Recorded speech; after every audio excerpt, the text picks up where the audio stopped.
Il a tous les talents, mesdames et messieurs. On l'accueille, Alex Lapointe! Content de te voir. Ben oui! Merci.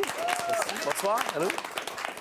Quel accueil! Quel accueil! Pensais-tu être accueilli comme ça à Tedford Mines? Pour vrai, je pensais pas faire un show bientôt à Tedford Mines, mais clairement, mon public cible est ici. Ben oui! Je remplis la plus grosse salle. C'est la plus grosse salle à Tedford? C'est la salle du saut à Tedford. C'est réglé. 628 personnes. Non, je suis pas assez bon pour ça encore. Non, hein? Non, je pense que ça va être ici à Tedford, on a le centre Mario Gosselin, qui est une arena. D'après moi, on est capable, si on remplit la glace aussi avec les estrades, on est capable de remplir. That's it. Parfait. Ben, je prends le défi. Ça me tente, pour vrai. Parfait. 3 heures de route pour venir au Oui. Folie de Brian, mais ça fait 3 mois que j'attends ça. Oui, ça fait 3 mois que je t'ai invité, c'est ça? On chatte ensemble, ouais, sur Ouais, Facebook, exactement. on clavarde. Exactement. 2 anciens promédiens. Exactement. Et tu as commencé comme ça, tu voulais faire de l'animation au tout début. Ouais. Tu as fait la formation Promédia où que je t'ai connu. Et comme tu fais beaucoup de tapis rouge où qu'on t'a connu à l'animation, qu'est-ce qui te passionne de faire des entrevues tapis rouge qu'on appelle? Ben en fait, j'ai commencé avec Montréal.tv. Ouais. Ça a été ma première école. Puis, de fil en aiguille, il y avait les tapis rouges qui sont présentés comme occasion. Puis j'étais comme, j'aime quand même tout ce qui est glamour, show business. Je connais quand même très, très bien la culture québécoise et ses artisans. Puis je suis comme, je pense que je vais l'essayer parce que c'était quand même terrifiant au début. T'es comme, Ah OK, oui. je me pointe là, personne ne me connaît. C'est assez stressant. Mais finalement, j'ai fait ce que je connais, je pense, de mieux, c'est d'être sarcastique, d'être irrévérencieux. Puis je pense que ça a été payant, sans prétention. Oui, mais Ouais. je les trouve. Pour ma part, c'est les meilleurs tapis rouges que je vois quand il y en a qui les font. Si, Sérieusement, ils sont j'apprécie excellents. énormément. Et j'adore aussi ton habillement. Ton Sur habillement. sur les tapis Sur rouges? les tapis rouges, Merci. tu te donnes énormément. Ben, je t'avouerais que pour avoir l'air d'être professionnel, puis c'est oui. comment dire, mais tout le monde est tellement beau que tu veux être à la hauteur, puis mais maintenant, je suis commandité, mais sur mesure, entre autres, puis Oui. j'ai l'air millionnaire, mais dans le fond, je suis humoriste de la relève, puis je mange rarement des repas chauds. Mais pour vrai, oui, merci, je mets le paquet pour ça. Mais sur les tapis rouges, ce qui est arrivé, c'est que je me suis dit, sois toi-même, même sois un peu too much. Ouais. Puis c'est un pari risqué, tu sais, parce que t'arrives avec des vedettes qui sont pas habituées nécessairement à se faire désarçonner. Moi, j'arrive avec des jokes, puis j'arrive avec des questions qui sortent de l'ordinaire. Oui, exact. Puis Peut-être c'est même ça vulgaire des fois, peut-être même un peu genre... Tu sais, c'est crunchy, puis je pense que c'est ça qui m'a fait un peu démarquer, j'ose Ouais. croire, parce que c'était pas corpo. Puis ça fait différent. On aime pense ça que comme oui. ça. Moi, j'aime ça comme ça. Ben, C'est pour ça que merci. je te suis. Mais ma mère, au début, était comme « Ah, ça se peut que tu On est scrapes pas ta sûr. carrière. » Finalement, c'est ce qui a un peu... Parti, ta carrière. Ben, je dirais pas que j'ai une carrière, mais je dirais... J'étais à Tedford Mines, quand même, c'est vrai. Oui, oui, t'es à Tedford. Mais non, pour vrai, j'avais comme le goût qu'on voit Alex Lapointe, puis dans la vraie vie, je suis comme ça. Tu sais, Ah je suis oui? un peu colon propre. Tu sais, je suis un peu... je suis Colon classe, mais je propre. peux être un peu bûcheron en même temps. C'est comme Ouais. un meilleur des deux mondes. J'arrive sur le tapis rouge, je suis comme « Hey, tu sais, toi, comment ça va? » Puis on dirait que les artistes sont comme un peu déstabilisés. Ouais. C'est là que je pense que je chaîne. Je Effectivement. pense. Sinon, quand je suis trop genre clean, c'est pas bon. Non, ben, quand même, ouais, je comprends ça. Ben, c'est ça. Puis, on parlait de tapis rouge. Tu as essayé quelques fois de faire OD. 6. 6 fois. 6 fois? 2 fois. 2 fois, OK, il me semble. Non, t'es bon dans ce que tu fais 2 fois. 2 fois. Et pourquoi tu penses que ça n'a pas marché pour toi? Ben, la première fois que j'étais arrivé, moi, je viens de Québec. Ça fait 4 ans que j'habite à Montréal. Puis quand je suis arrivé à Montréal, bon, je savais pas trop me garrocher. Je me dis, bon, OD, ça peut être une bonne opportunité de. Pas un accélérateur, je voulais pas tricher, mais je me dis, tu sais, je suis dans l'animation, tout, je pense que j'ai de quoi offrir. Je vais juste l'essayer comme ça, ben, on va avoir du fun, puis ça pourra peut-être augmenter ma visibilité. Parce que tout le monde fait OD, on se le cachera pas. Ah oui, tu sais, c'est pas un- pour trouver l'amour, c'est Ben, vraiment la visibilité. Tu sais, c'est un secret de polichinelle, mais je disais, tout le monde a un petit projet de side. Je l'ai essayé, j'avais pas la même confiance qu'aujourd'hui. J'étais arrivé là-bas, les épaules voûtées, je saignais du nez, ça aide pas. Mais non, mais pour vrai, j'étais juste comme. J'étais pas autant, genre, béton, puis je pense que ça se sentait dans ma voix, dans mon non-verbal. Je me suis déguisé. Je pense que c'était un mauvais mot. Je pense que je voulais tellement en faire. J'étais comme Ouais. je veux qu'ils se souviennent de moi, puis tout, que j'ai juste été vraiment pas naturel. Ouais. Ça, c'est la 1, c'était Bali. Puis après ça, ben, la deuxième, j'étais en couple pour Grèce. Puis là, elle m'a dit « Ah, tu fais ça à la OD? » Je suis comme « Ah, tu m'aimes pas, c'est cool. » Tu sais. Parce que pour vrai, ça m'avait blessé parce qu'elle m'avait dit « Essaye les auditions, je sais que ça te tente. » Je suis comme « Ah, on est en couple, c'est chiant, tu sais. Tu sais que je vais frencher quelqu'un là-bas, tu sais. » Ouais, ouais. Ben, en tout cas, troisième année, finalement, la plus récente, c'était Ouais. l'Afrique du Sud. Mais pour vrai, j'ai l'air d'un albinos. Fait que je sais pas si je suis tough dans le désert longtemps. Tu sais, le Mais- petit foin sur le top, là, ça brûle, le soleil de l'Afrique C'est du Sud. sûr. là, tu sais. Puis tu disais que tu allais faire le lapichot. Ben, Qu'est-ce que ça aurait fait, le lapichot à OD? c'est une très bonne question. En fait, c'est juste que mon surnom dans la vie, c'est Lapi, parce que j'ai joué au hockey longtemps. Puis je sais pas, on m'appelait Lapi, puis je trouvais que ça sonnait bien, puis tout. Puis Renaud, c'est un gars avec qui je me suis... Bon, c'est lié d'amitié, finalement. Puis j'ai donné l'invitation comme ça. J'ai dit, moi, je fais des vidéos humoristiques, je fais des niaiseries sur Internet. Je pense qu'on pourrait faire d'une pierre deux coups. Je veux faire les auditions d'OD. Je pense que ça ferait bonne impression auprès des juges. Je pense que le Québec aussi, du même coup, pourrait dire, ah, il me dit quelque chose, whatever. Fait que j'ai proposé ça. Il a embarqué Maude là-dedans.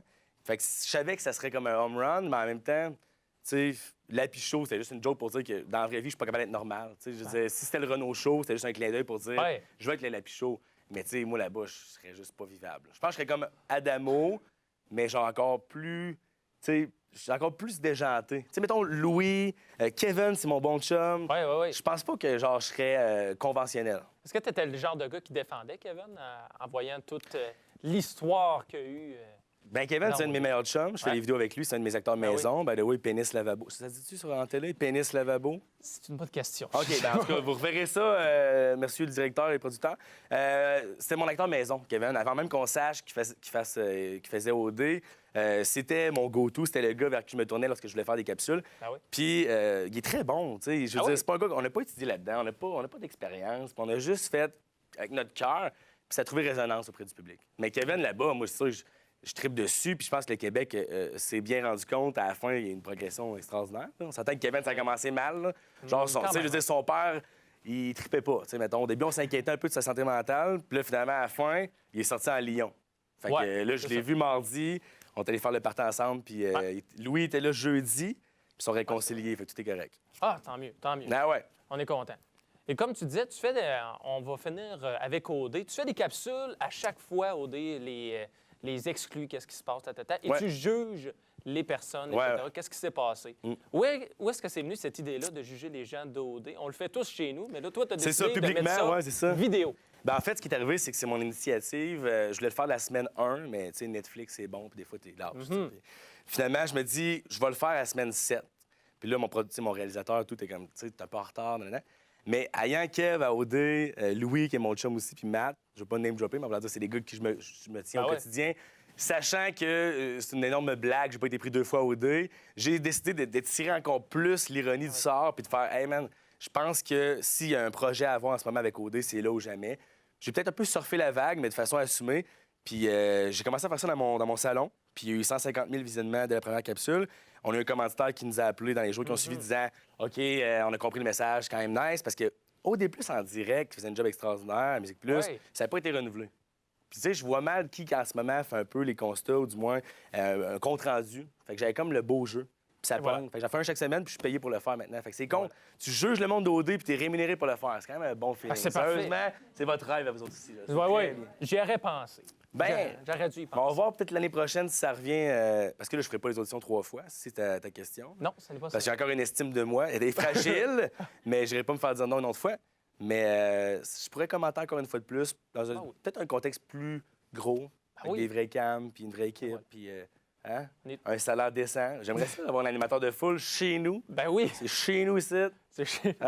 Dans une entrevue, on t'a posé comme question « Comment définirais-tu ton style d'animateur? » Et tu as répondu « Irrévérencieux, con, mais sophistiqué, vulgaire, mais soigné. C'est ça. Sarcastique, un grand con poli.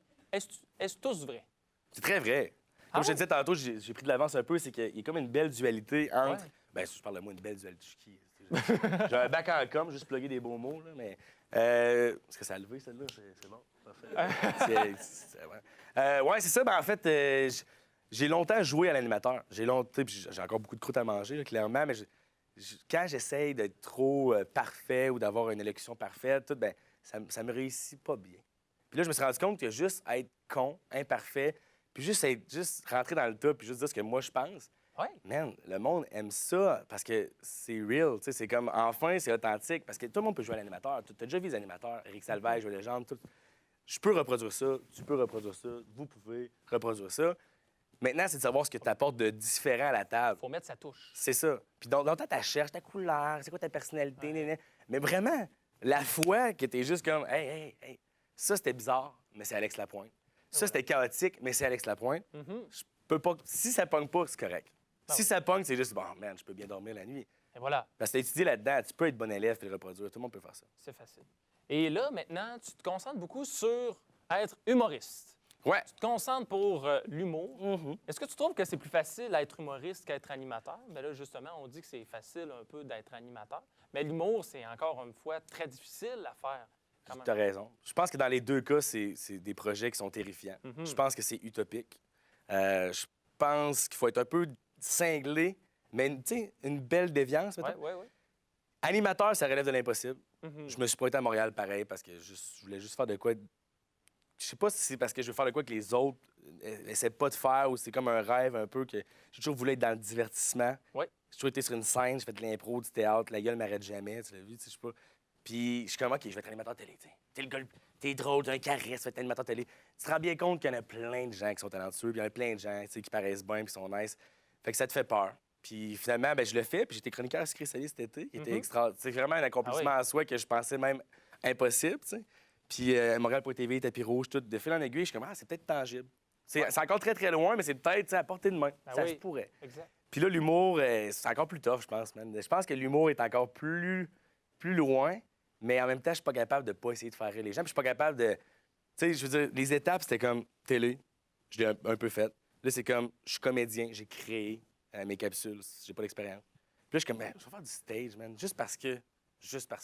Ouais. Tu veux tout faire, tu veux te sentir vivant, man. Puis il y a rien qui se sent plus vivant qu'avant de monter sur un stage, t'as le goût de gerber dans la poubelle.